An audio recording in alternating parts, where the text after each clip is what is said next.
All right, today we're going to dive deep into cortisol. And I mean really get past its pop culture reputation as just the stress hormone. We're going to take a hard clinical look at its impact on metabolic health, clear up some of the confusion around adrenal function, and critically, and I mean critically, look at some of the popular interventions our patients are bringing to us. So let's kick things off with a scenario we all see in the clinic, right? The patient who comes in completely stressed out and points right to their midsection, saying, "This is new." We've all seen it. The patient under immense chronic pressure who starts developing that central adiposity. You know, the link feels intuitive, but the why behind it, the actual pathophysiology, is incredibly precise. And it's worth reviewing because it's not just about weight gain, it's about the specific type of fat they're putting on. And that is the absolute key distinction here: visceral versus subcutaneous fat. Now, we know subcutaneous fat is the stuff just under the skin, but visceral fat, that's the dangerous stuff. It's wrapped deep around our internal organs, and it's way more than just a storage depot. It's metabolically active, practically spewing free fatty acids and inflammatory cytokines directly into the liver's portal vein. And that proximity right there is what's driving insulin resistance and dyslipidemia. It's a central player in the whole metabolic syndrome story. So how exactly does cortisol pull this off? Well, it's kind of the ringleader here. It does a few things. First, it cranks up cravings for those high-fat, high-sugar foods. But more importantly, it acts like a traffic cop for fat storage, telling it to go straight to the abdomen. Why? Because those visceral fat cells are loaded with cortisol receptors, making them super sensitive to its signals. And this creates a nasty, vicious cycle, right? Stress raises cortisol, which builds visceral fat, which messes with insulin and sleep, which then, you guessed it, stimulates even more cortisol release. Now let's pivot and address the elephant in the room, that term that walks into your clinic probably every single week. We really need to dismantle this popular idea of adrenal fatigue and reframe it with what's actually happening from a systems biology perspective. Adrenal fatigue. You know the term. And you can see why patients latch onto it, can't you? It's a simple, compelling story for a really complex set of symptoms. It makes it sound like their adrenal glands just got tired and ran out of gas. But as we know, the science tells a very, very different story. The much more accurate term is HPA axis dysfunction, or HPAD, and this is more than just semantics, it completely reframes the problem. The issue isn't that the adrenals are fatigued, it's that the entire communication network, all the way from the hypothalamus and pituitary in the brain down to the adrenals, has gone haywire.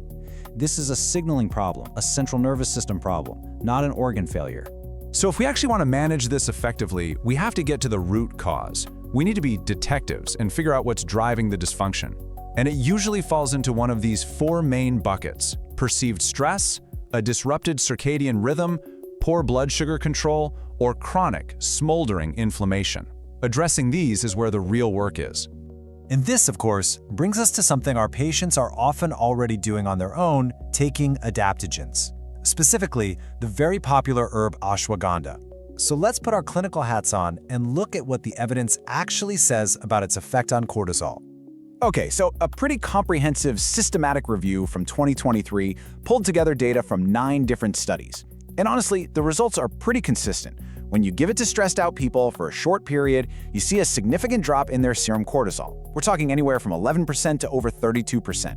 The doses vary, the durations vary, but the trend is definitely there. It has a measurable physiological effect. And check this out. This one study really highlights the mechanism. They showed a crystal clear dose-response relationship. The lower dose group, they saw a 16.5% reduction. Not bad. But the group on the higher dose nearly doubled it, with a 32.6% drop. This tells us there's a real pharmacological action happening here. This isn't just wishful thinking or a placebo effect. So on the surface, this data looks pretty promising, right? You can absolutely see why patients are drawn to it, but, and this is a huge but for us as clinicians, this very effectiveness should immediately set off some alarm bells. It forces us to ask a critical question about safety. And that's the million-dollar question, isn't it? Can we actually push cortisol too low? Our entire physiology is built on having an adequate cortisol response when we need it. Is just blindly hammering that number down always a good thing? We really need to challenge that lower is always better assumption. And this is not just a theoretical risk. This case report right here is a perfect and honestly pretty sobering example. A patient uses ashwagandha for just 10 weeks and develops actual adrenal hypofunction. When they were given a synactin challenge test, their adrenals just couldn't mount to normal response. This is a real-world case of iatrogenic HPA axis suppression from an over-the-counter supplement. The clinical implication of that is profound. A blunted adrenal response means a patient has a compromised ability to fight back against an acute stressor. We're talking about a severe infection, a major trauma, or surgery. We could be trading the management of chronic stress for a dangerous fragility in an acute crisis.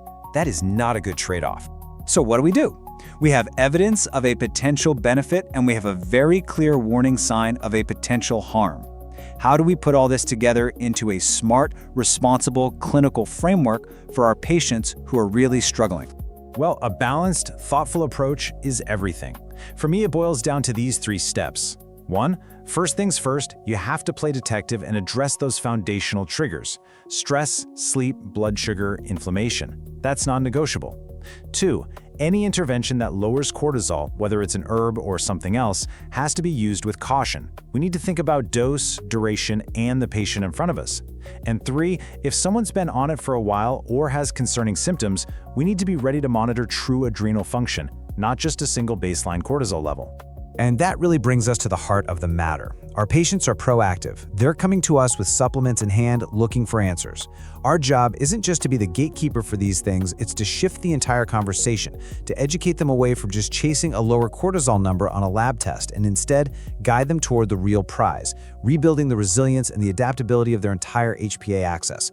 That is the only path to real, sustainable health.